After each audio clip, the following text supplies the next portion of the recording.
Hi, my name is Peter. I am a junior studying business administration and also minoring in youth ministry. I am passionate about music. That's where I wanted to actually do my full-time career. Really love sports and also meeting new people. That's kind of my thing. My name is Rachel Bovee. I'm from Hyde Park, New York. I'm a senior music BA and communications double major. Music has definitely always been a huge passion of mine. I play on my church's worship team back at home. I also love to play Frisbee with my friends. Anytime my friends go out on like a nice sunny day and just toss around the Frisbee, it makes me so happy. I kind of feel like a golden retriever is my spirit animal in that sense. My name is Nick Markham. This is my second year at Gordon. I am from the Worcester area and I am majoring in communication arts. One of my passions is videography. I absolutely love handling the camera, editing videos, and creating content that people will love. My name is Quentin Cole. I'm from Pittsburgh, Pennsylvania. I'm a communication arts major and a poli-sci minor. One of my passions is piano. I've been playing for 12 years. It's one of my favorite hobbies, and I just like to sit down every day. Since the beginning of this semester, I've been co-president of the Rock Gym. Every week, we set up open gym hours, and we get to let people climb and do adventure kind of things. My name is Sophia Jeans. I'm from Candia, New Hampshire. I'm a senior, and I'm a triple major in psychology, theater arts, and communication arts. I'm super passionate about the power of the individual story, and then how when those are shared, they can bring people together through kind of finding those similar threads in other people's stories. One of the things I really have enjoyed doing is the participation in Gordon's theater productions here and coming together and working collaboratively with other artists to tell a larger story has been one of my most favorite things. The JUD Talks are a competition at Gordon similar to a TED Talk style format. Everyone submits an audition video on a topic of their choice. They're meant to be inspirational. It's kind of a student taking an idea that they have and a belief or kind of a thread of thought and then expounding upon it. It's a really special time when we get a platform to be able to address the college and address whoever is watching on a topic that is really important to us, something that we're passionate about. I want to try to get out of my comfort zone, right? And get to the point where I'm comfortable in front of people. I'm most excited just about the opportunity to speak, to be able to present myself on a public platform. I haven't grown up with much experience speaking on a public platform. It's not the easiest thing for me to do, yet I want to step out of my own comfort zone and out of my own boundaries. What I'm most nervous about is being prepared for the talk, because it generally takes me a long time to prepare for what I want to talk about. So with these JUD Talks, I have to take time, meet with people, and practice over and over and over again to be comfortable with that. I'm most excited about just the experience and getting more knowledge of public speaking and presenting under my belt, and I'm most nervous about the presenting and public speaking. I'm a little bit nervous about what it'll feel like to be recording a JUD Talk. Public speaking to a camera is always a really weird experience, but I think that it's a good place to grow. I'll say I'm excited about really talking about things that I'm passionate about as well, and bring some sort of solution, I guess, to the problem that's around the world. Public speaking has always been interesting for me because it's something that I love to do. I actually love to speak in front of people. I think also part of me being a musician, like a singer and playing the flute, I'm very used to being in front of people and performing, but there's always a small part of me that does get anxious and does get nervous about that. It's never to the point where it stops me from being okay being in front of an audience. So there's a little bit of that, there's a lot of energy and excitement that comes from performing or speaking in front of people. I'm really excited to hear what everyone else pulls together and the brain children of my peers and what they've been thinking about, dreaming about, how they kind of want to change their own small corner of the world. I just think it's so cool how we all have this, we're all part of the same competition. And even though we are in competition with one another, it's really a cool time to get to see what other students are passionate about and get to see their own personalities come out through their speeches. So I'm definitely excited to support and watch my other fellow contestants as they give their speeches. No matter who gets first or second or third or any place, all the speeches will matter. and they'll all make an impact.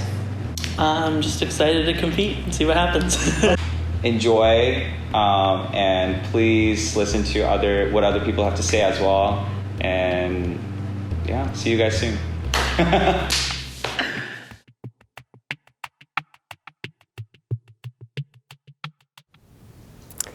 Welcome, everyone. I am Dr. Christy Gardner. I am Associate Professor and Chair of the Department of Communication Arts, Theater, and Art at Gordon College. And I'm so pleased to welcome you tonight to the 2021 Adoniram Judson Gordon Memorial Speech Competition, the JUD Talks.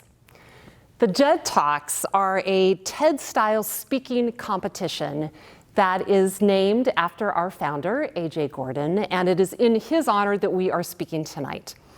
As a pastor, as an educator, as a liberal arts college graduate, as a hymn composer, A.J. Gordon knew the power of words to communicate the good news of the gospel. And that's what we are celebrating and honoring here tonight.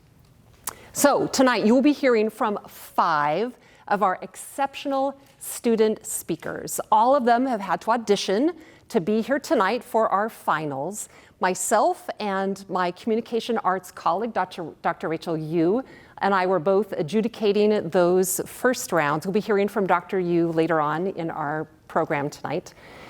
So this is the finals, and the students were tasked with crafting an 8 to 10 minute speech that inspires, motivates, and challenges the Gordon College community. That's what we're gathered here for tonight. Now, this is a speech competition, so just to remind the students tonight, if they need reminding, there is cash on the table for this thing. So first place will be winning $300, second place $200, third place $100, and we do have a panel of guest judges who will be making those decisions for us tonight. So let me just pause and introduce those judges to you. Our first judge is Sam Flores. Sam is a 2019 graduate of Gordon College with 2 degrees in English literature and philosophy. Sam has the distinction of being part of that very first cohort of our JUD Talks. He was one of our finalists, sitting where our speakers are sitting tonight. Sam works as an implementation specialist at EBSCO Information Services in Ipswich. Our second judge is Shalita Francis. Shalita is a 2018 graduate of Gordon, communication arts major, and Shalita works as a communication and marketing specialist at the Lewis D. Brown Peace Institute in Dorchester, Massachusetts. And for our third judge, Rebecca Manazian. She is a 2018 alum of the college, 2 degrees, communication arts, theater arts, and she's currently in graduate school working on a comedy screenwriting degree at Falmouth University. We're so grateful for our judges. Thanks, judges, for participating in our event tonight. Now, you may have noticed things are a little bit different tonight. We are here in McDonald Auditorium in the Ken Olson Science Center at Gordon College, but it feels a little lonely and cavernous. Typically, we would have these seats filled, but of course, this little thing called the pandemic is changing those things a bit. But we are grateful for communication technology that allows us to join you wherever you are tonight. And we are abiding by the COVID regulations on the campus, so I am able to be without a mask here because everyone is way, way back in the back of the auditorium. But we hope that you're being safe wherever you are gathered tonight to watch this event. Okay, one more thing I need to mention before we get started. There is actually a 4th judge that I need to introduce, and that 4th judge is you, our audience. There is a 4th award for tonight. It's the People's Choice Award. And we invite all of you to listen carefully and intently to the speeches tonight and select your favorite speech. There will be a link in the chat. You can check it out at the end of this event. It'll be open for about 10-15 minutes for you to cast your vote for that speech that you think best inspires and motivates and challenges the Gordon College community. And then immediately following this event, I want to invite you to join us all. I'll be there, Dr. Yu will be there, all of the contestants, our judges, for a live Zoom reception. That link will also be in the chat. And that's when we'll be announcing the first, second, third place winners. We'll have the big reveal for the People's Choice Award. So be sure to stop by immediately following this event. Okay, I think that is it. Let's get on with this thing and let's get ready to be inspired and motivated. Our first speaker tonight is Rachel Bovee. She is a graduating senior, double majoring in communication arts and music, and she will be speaking to us tonight about, well, let's talk about communication.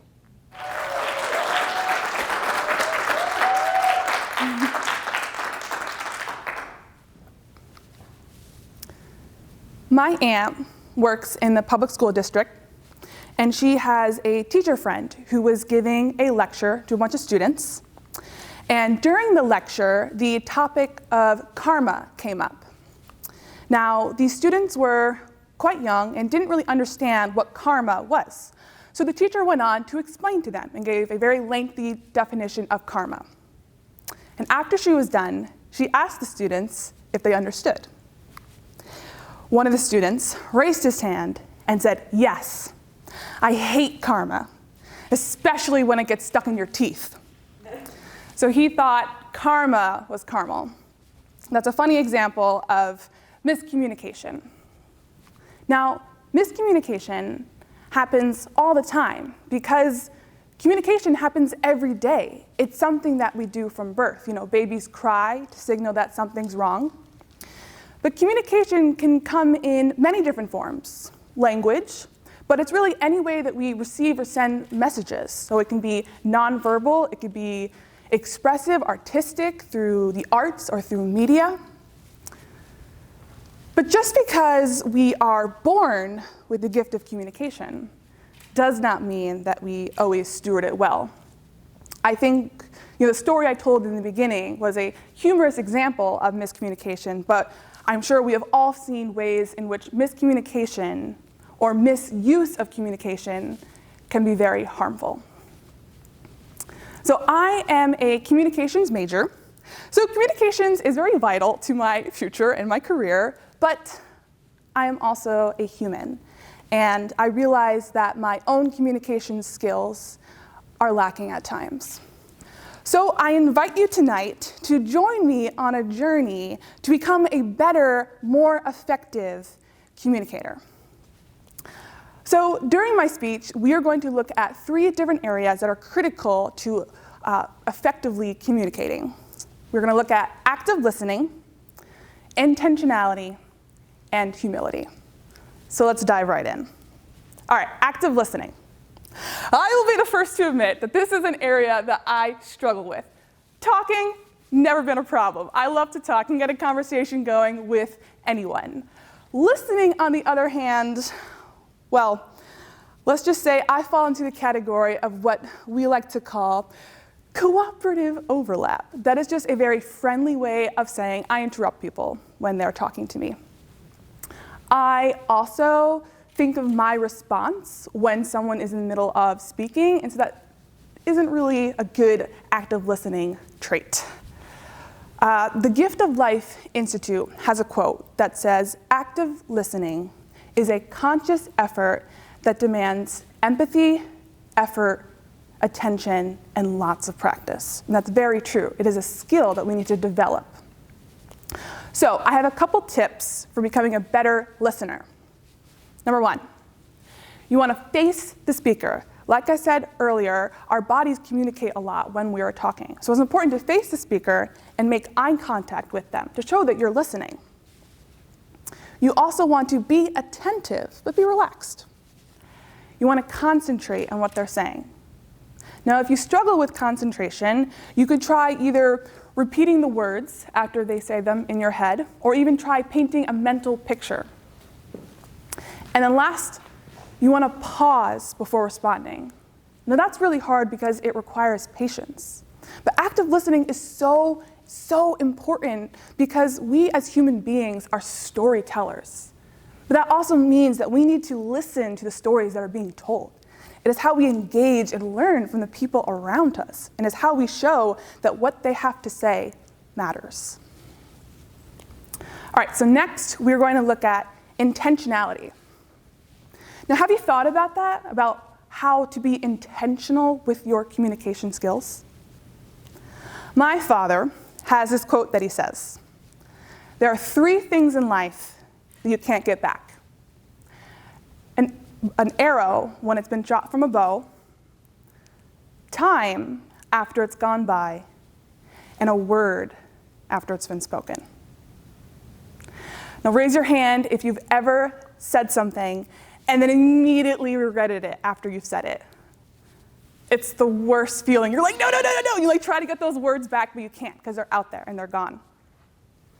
Or on the flip side, there's also those moments when we didn't say something. We didn't speak up and we didn't speak out. And that can be just as harmful. Proverbs 12:18 says, "Reckless words pierce like a sword, but words of the wise bring healing."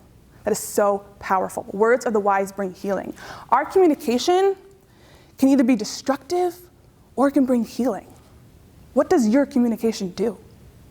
Are you intentional with the words and with your actions? It is so important for us to use wisdom, but also to communicate out of a place of love. And now when I talk about love, I don't mean that we avoid difficult conversations or that we avoid confrontation, because those are really important to have. What we communicate may change, but the way we communicate needs to remain the same.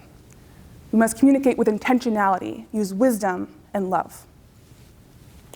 All right, so lastly, I want to look at humility as it relates to effective communication. Our communication is going to fail.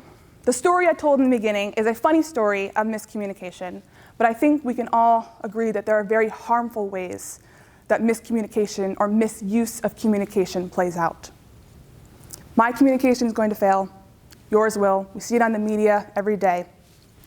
There was a study done from the University of Chicago Chronicle that shows we don't communicate nearly as well as we think we do. There was a study between listeners and speakers, and about 46% of the time, there was a miscommunication error.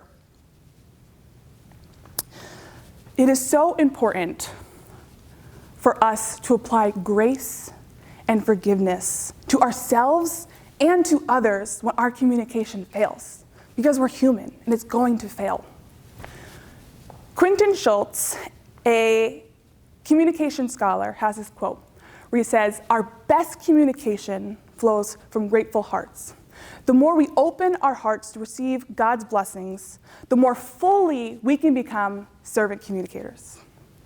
I just love that. I think it's so beautiful, being a servant communicator, looking at communication as an act of service. Because let me ask you this. Why do we communicate? What is the purpose? To what end do we communicate? Communication should be collaborative, not competitive. It's 2 ways. God has given us the gift of communication to build relationships with one another.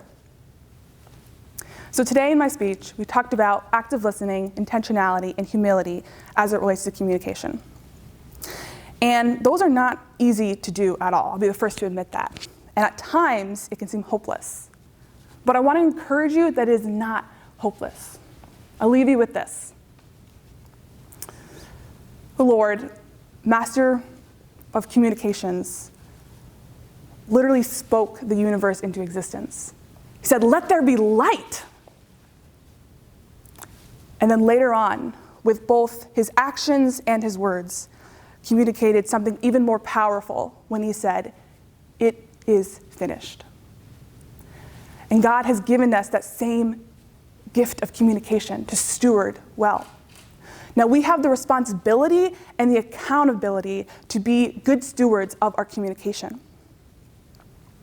But I truly, truly believe that when we actively listen to one another, when we are intentional to use wisdom and love in our communication skills, and when we view communication with a heart of humility and look at it as an act of service, we are going to grow closer to the master communicator, but also we are going to build better relationships with those around us. Thank you so much.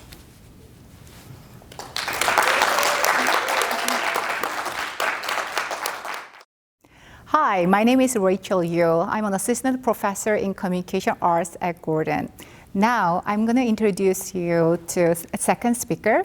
Our second speaker tonight is Quentin Cole. He is a freshman majoring in communication arts, and he's going to talk about Love Thy Neighbor.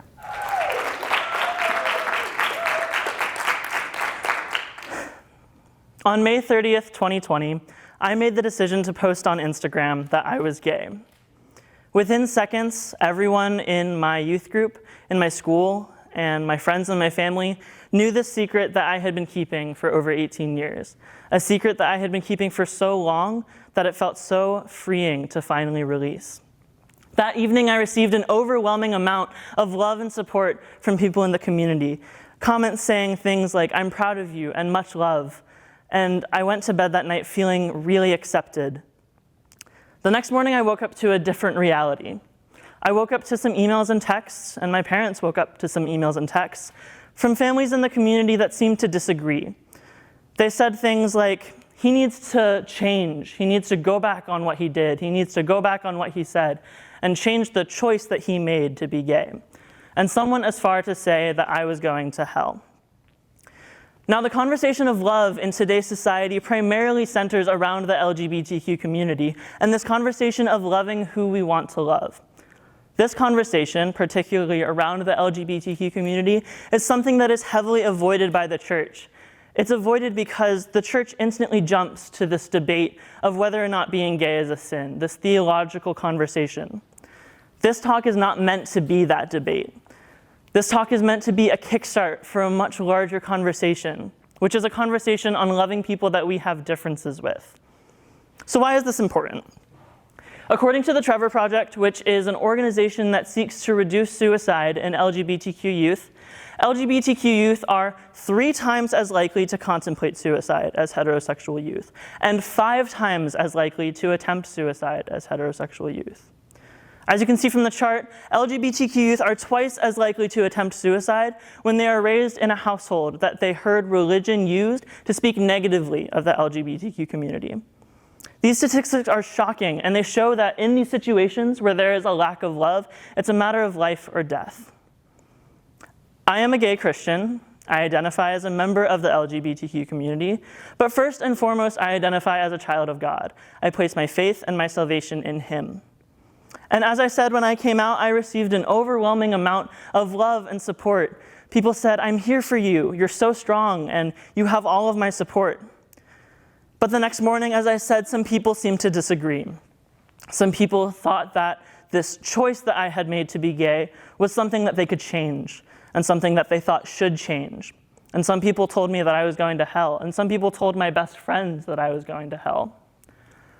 As time passed and I made the decision to attend Gordon College, I had a lot of people ask me, "Why are you going to a Christian college like Gordon when your presence there goes against the life and conduct statement at that college?"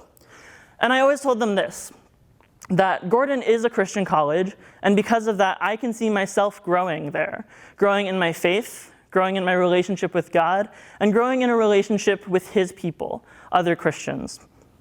And then people would accept that answer and move on to the other question of, "Are you scared to go to Gordon?" And I always wanted to save face. So I would tell people, "No, I'm not scared to go to Gordon. Like I said, it's a place that I can see myself growing." But in reality, I was scared. I was terrified. I was terrified that the things that happened to me in the summer would happen at Gordon. I was scared that the same backlash and disagreement that happened over the summer would happen to me at Gordon. And this was scary because the things that happened over the summer made me question who I was. They made me question the decision that I had made to come out publicly.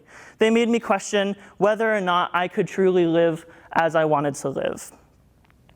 So how do we as Christians effectively love members of the LGBTQ so that there is not this hurt and there is not this disagreement? Merriam-Webster defines love as an unselfish and benevolent concern for the good of another person. I want to focus on this first word, unselfish. This word unselfish insinuates the fact that love comes from a place of being lesser than. Love comes from a place of not trying to force your views and not trying to change a person. Psychology Today did a study on people that have disagreements, and they said when they have a conversation, people are only focused on trying to change that person's opinion and change that person's view, and they rarely focus on listening to the other person. They come from a place of, I know more than you, I'm better than you, and I'm going to fix you. And that's not working. It's not working at all. And it shows how there is this forcefulness to love, which was experienced with me and the families over the summer. So humility is important in these situations. Humility coming from a place of lesser than and coming from a place where love is truly effective in making sure that people do not feel like they are trying to be changed and they don't feel like they are trying to be fixed. The second point that I want to make is by setting expectations. How many times have I cleaned my bedroom or washed the dishes for my parents without them asking me to? And the next day I thought, oh, great, I don't have to wash the dishes tonight. We're good, I did it last night and they didn't ask me to. And then you're standing there at the sink washing dishes for your parents that night. You go in with these false expectations, you see? You have these expectations that because I showed this person love, they're going to show me love in return. Or because I did this for them, I'm gonna get something back. And these expectations set up so much disappointment. Some people offer love and they expect, oh, this person's gonna like me back. Or I'm gonna show love to this cool person and I'm gonna get something out of that. I'm gonna get recognition and status. But if that person is not ready to accept the love, and with this manipulative love you're offering, that's not likely, if they're not ready to accept that, you're setting yourself up for some massive disappointment. And you're setting yourself up for this lack of effective love, as we're talking about. When you don't have the correct expectations for love, it's not true effective love. If it's to manipulate, or if it's to get something back from the person. Now, the final point that I want to make is seeking to understand. And in my opinion, this is one of the most important points because everyone comes from a different background. Everyone has differences.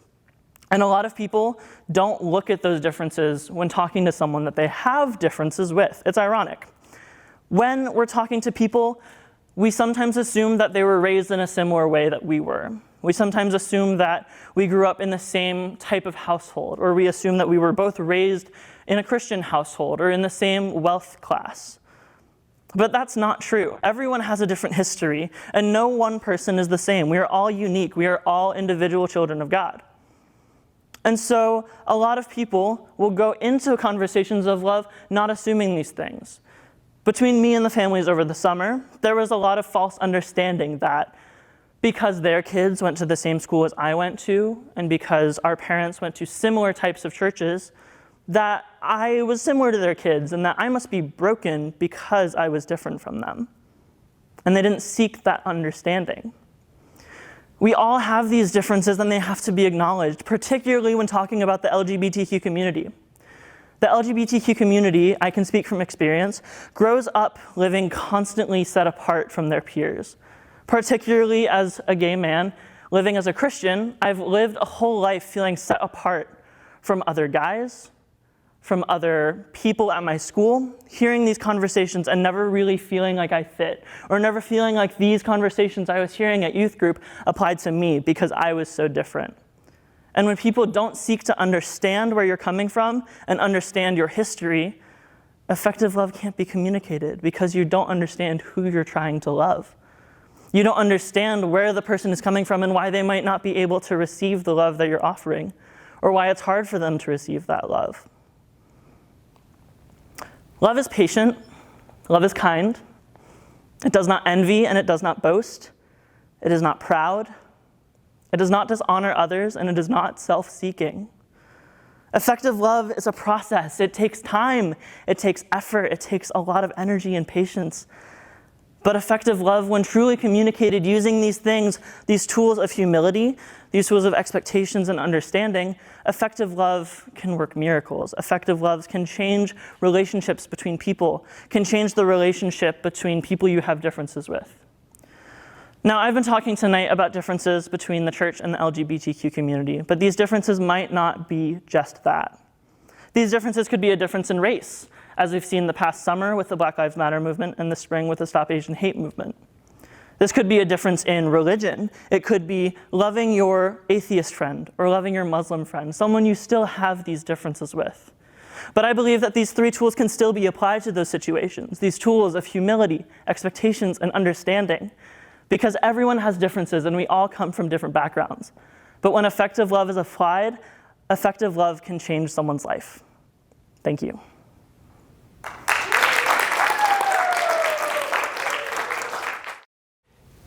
Our next speaker is Sophia Jeans. She is a graduating senior, triple majoring in communication arts, psychology, and theater arts.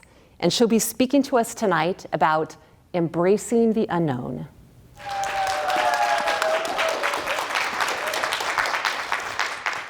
So there I was in the Myrna-Chaz market in Moscow, Russia. My friend and I had just haggled with a woman to bring back some matryoshkas for our family in the States after our time abroad.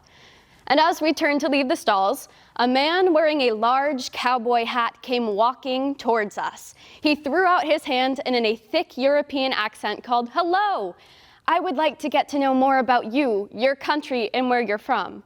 Now, my friend and I hesitated, and rightfully so. In Russia, there were lots of scams going on, especially pickpocketing in the markets.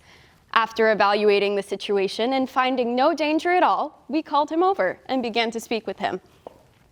After talking to him for about 10 minutes, we discovered that he really did want to get to know about us and our culture. We tried to navigate the language barrier, and eventually he looked at us before he left and said, "I may not know you, and you may not know me or wholly understand each other. But what I do know is that we are all people on adventures through that which we don't know to become better and make the world a better place." So what comes to mind for you when you think about the phrase, the unknown? Is it a future job, what you'll be doing in 5 years? Are you wondering about what post-pandemic or post-college life might be like? Does it catch you feeling uncomfortable and shifting in your seat? Or do you think of the unknown as an adventure? Many people don't like that which they don't know. We want to be prepared. I'm a graduating senior class of 2021, and I can tell you the past 4 years has been preparing myself for what's going to happen next.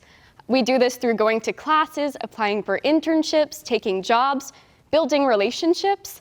The very point of college is to prepare for what's next. So before Jeff Miller pitched the idea of the unknown unknown to myself and a group of theater majors in 2019, I had never considered exploring what I didn't know intentionally. No, I was always a very go-with-the-flow kind of person. I knew there were things I couldn't plan for, and I was fine with it, but I didn't chase after them. I didn't grow because of them. I just adapted or accepted and moved on. So in a small back room of Barrington Center for the Arts in spring of 2019, Jeff Miller pitched an idea to myself and a group of other theater students. There were people on the floors, leaning against the wall, sitting on the tables, and covering every possible service, as Jeff leaned in and asked one singular question. What would happen if we explored the unknown unknown? So what is the unknown unknown? As Jeff explained it, the unknown unknown has two purposes. First, it's doing something that you've never done before, accepting that you have literally no expectations for what might happen or what you might be able to do. And the second part of that is knowing that you can't prepare for what might happen because of it, because that's also unknown. And I decided after participating in the Fringe Festival, which was electric every night, audiences left feeling as if they had been part of something bigger than themselves, as if they were part of an exploration of something bigger and worthwhile. This response excited me. I wanted more of it, and so I decided to let my curiosity drive me further into that which I didn't know. Now, if you're anything like me, at this point, you're wondering, what's the point of all of this? Following the unknown sounds like a great idea in theory, but what does it look like practically, and is there science behind it? The answer is yes. Researchers at BrainTap Technologies have identified two mindsets that an individual can have about the future. First is a fixed mindset. Now, a fixed mindset is the one you want to try to avoid. It's what happens when we sit within our worries, our fears, our doubts, and we let them define how we're living. So for example, if you use phrases like, I can't do this, or I hate this, or this is impossible, you begin to believe it, and that's what drives your life. But when you're able to catch these negative habits, forms of thinking and reactions to difficulties, you can change it to a growth mindset and move forward. So instead of saying, this is impossible and I'll never be able to do it, you take time to do it and you recognize that even if you fail, you can improve and move on. And that very simple catching yourself in those moments of negativity and moving towards growth can change your life. And to go along with this, there are two very practical steps that you can take in your daily lives. The first thing I would suggest is that you schedule time to just have adventure time. And by this I mean have a weekend or a couple of hours in the middle of your week where you block out time with no specific plan except to follow curiosity. So maybe for you this looks like taking a train into Boston with no itinerary of where you're going to go. And instead of wondering what's down the street to the left, go down the street to the left and discover what might be there. Or it means saying yes to getting coffee with someone new and opening the door to a potential new relationship. Creating these opportunities for you to say yes with positive associations and rewards is key in moving towards a growth mindset. Now, the second step into the unknown, it's very key, is recognizing that it's okay to be afraid. It really is okay to not know what's going to happen and to even have a little bit of fear associated with that. But recognizing that fear and taking it and using it to provide momentum is key. So I'm not saying to go out and do something dangerous or illegal, like going 150 miles per hour on the highway. No, what I'm saying is to take something that you're just a little bit afraid of and let that fear drive you. So for example, maybe you've always wanted to travel, but you've been afraid of what it might look like if you travel alone. Instead of wondering what other people might think of you, go anyway and frame it as investing time and energy in discovering who you are. Using this fear to constantly motivate these small steps starts to take away some of the oh no's and what ifs. Now for me, embracing the unknown meant going to Klaipėda, Lithuania in the spring of 2019 to study abroad at LCC International University. This wasn't just embracing a new country or a new culture and recognizing that I didn't speak the language, I didn't know the customs, I didn't know anyone else who was going. So I had no pre-existing relationships to sustain me while I was there. This was completely new. And if I had focused on everything that could go wrong, like getting lost in an airport, my first time traveling internationally alone, not being able to make friends, having messy or awful roommates, feeling frustrated by the gap between home and here and the time that I missed, I never would have left if I just sat with these fears and these worries and I let them drive me. But instead, I was able to use a growth mindset to recognize these fears as the best elements of a good adventure. And that's what embracing the unknown is. It's recognizing that the things that scare us will always scare us, and that's okay. But recognizing that we can choose how we respond to them, how we think about them, how we frame them, and how we act upon them. My friends and I didn't throw a pity party when we were told that we had to return to the United States because of the worldwide pandemic that was spreading. Instead, we went out in St. Petersburg, Russia, and had what we called our end of the world party. We got dinner and we gathered around a large table and talked together about all the adventures we had, all the time that we spent, all the secret laughs and good things that had happened because of our steps into the unknown collectively. And on the train home from Russia to Lithuania, we spent time writing each other meaningful letters about how each individual person had played an important role in our cohort, in our lives, and in our future. These are the things that will stick with me. These are the things and the moments and the cultures and the stories and the experiences that have changed me for the rest of my life that wouldn't have happened if I didn't take small steps into the great unknown. So I want to challenge you to do the same. Face what you're afraid of. Face all the possibilities and the things that you can't control. Acknowledge them, view them as a chance to grow, and go. Psalm 119:105 says, "Thy word is a lamp unto my feet and a light unto my path." So I want to challenge you.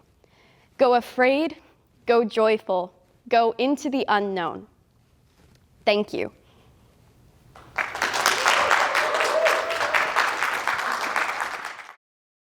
Our next speaker is Peter Daeho Lee. He is a junior majoring in business administration, and he's going to talk about pursue the positivity. Try to picture this true story with me. It was a sunny day on a Sunday afternoon in India. Really nice weather, and it was one of its kind in a tropical country as you feel the breeze, see the flowers blooming, and it was one of those rare moments when you start to appreciate the day. However, it was a very important day for this 10-year-old boy, not because he finished all his exams and was waiting in excitement for his parents to pick him up at the boarding school. It was a news that he was eagerly waiting to hear from his parents, a news that could change his entire life, and an opportunity you would not want to exchange for anything because it was once in a lifetime opportunity for him. The boy sees his parents and runs in excitement, and the father happily carries his son and welcomes him into his arms and go back and they're on their way back home, and they exchange in a meaningful conversation, and soon the father looks at his son and tells, "Son, your dream is to study in America, right?" And the son replies, "Yes, Dad, of course." And he goes on to explain all the things he wants to do when he goes there. The boy waits in anticipation what his father was going to say next. However, the father's face expression soon changed and looked at his son like he was defeated. "Son, I hate to break the news, but you're not going to America." The boy heard this and his heart dropped, and it felt that as if his dreams were crushed at the moment because all he worked for was for that moment. But it was crushed right at the moment, and all he could think was, what do I do now? And that boy was me. You see, life is unfair sometimes, but I think it's funny because a few days later, I watched this movie, Pursuit of Happiness. And I don't know if some of you have watched this movie, show of hands, but it's an amazing movie where it's a true story of the life of a single father, Christy Gardner, and his son. They were evicted from their apartment, and the father struggles to create a better life for himself and his son, but eventually he became one of the most successful entrepreneurs in America.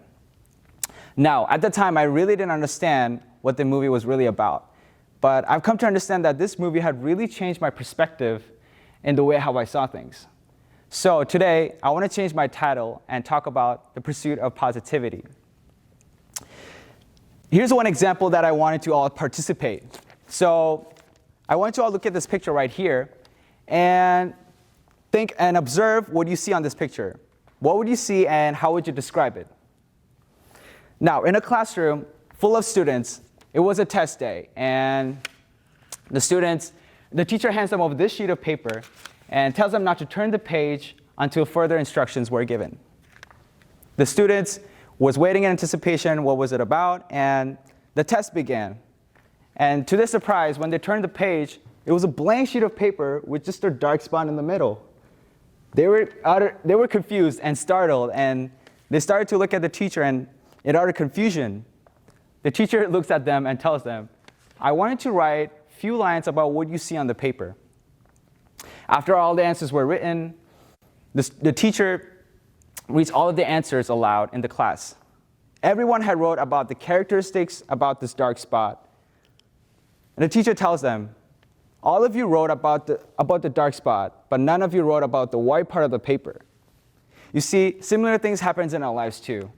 When things happen, we focus on the dark spots, and we give them more power than we should by limiting our vision, such as, by limiting these dark spots can be our fears, our anxieties, people that wronged us, instead of focusing on positivity, such as appreciating good health, or appreciating your friends, and most importantly, ourselves.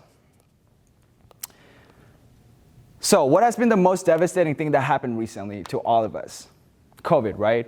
Now, during COVID, the study showed by Kaiser Family Foundation that a lot of people were struggling with depression. It was shown that 1 in 10 adults struggled with depression in 2019. but it rose to 4 in 10 adults in 2021, which is a significant rise. I'm not here to talk about COVID, but in these troubling times, we are overwhelmed by negativity and hardships. I firmly believe that we are all trying to pursue positivity in our own terms, and the effect is significant, as research shows that from Lisa from Johns Hopkins says that those who have a family history of heart disease are 1/3 less likely to have heart attacks who have a positive outlooks. And that includes the way how you think, speak, and act. So fast forward to my story, long story short, I went back to school, and all the choice that I had to was really keep my head up and pursue positivity. Now, instead of feeling down, I firmly believe that one day I'll go to America. And as I continue to focus and work hard, I'm building a positive mindset. However, that needed some dedication. That required me getting up early, 5 a.m. in the morning consistently, and building others up by encouraging them with words and building a skill that I wanted to improve. And one day when the opportunity arrived, I was ready to face the hardships. And that meant dealing with hardships in America, as life as an immigrant is hard. And I believe that the process of refinement was necessary in order to build that character. So why am I saying these things? It's still a challenge that I need to face every day, and a work in progress to say that I have a long way to go. You see, perfection was not what I wanted to achieve, but it was consistency. So how do we apply these in our lives, we ask? Well, let us all try these two things together.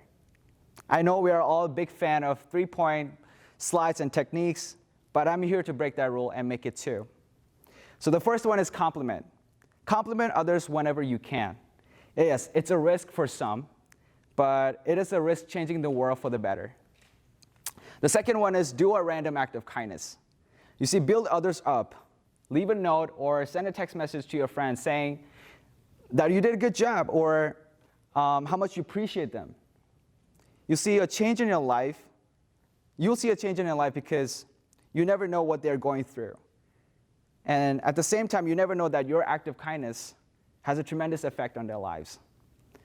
And I had to break my own rule, but if there was a third point, it's practice. If there's anything I'd like you to take away from tonight, it's this word push. My dad introduced this word to me. Push, persevere until something happens. Push, pray until something happens. And here's what I like to add. Push, positivity until something happens. Our final speaker of the evening is Nick Markham. Nick is in his second year at Gordon College, majoring in communication arts and minoring in psychology.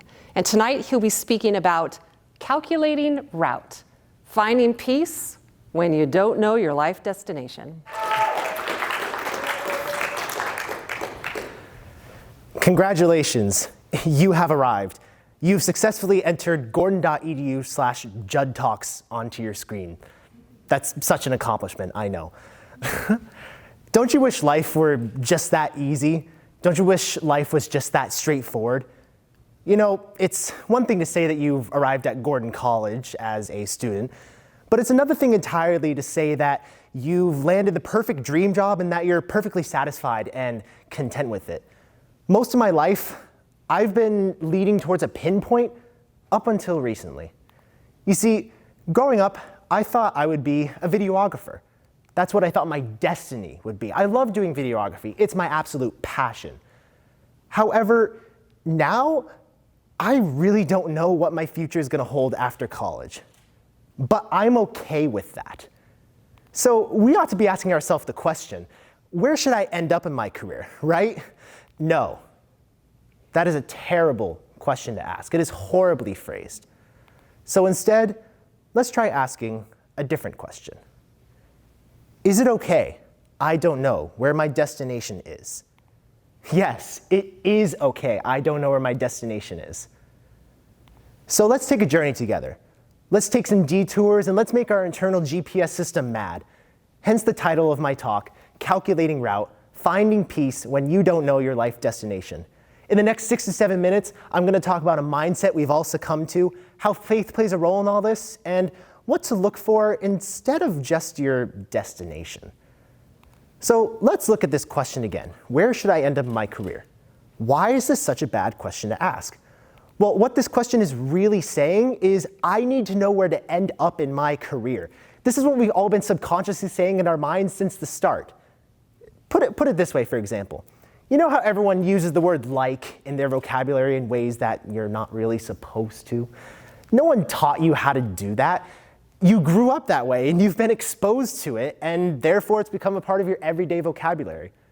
But that's not your fault, is it? Same goes for this.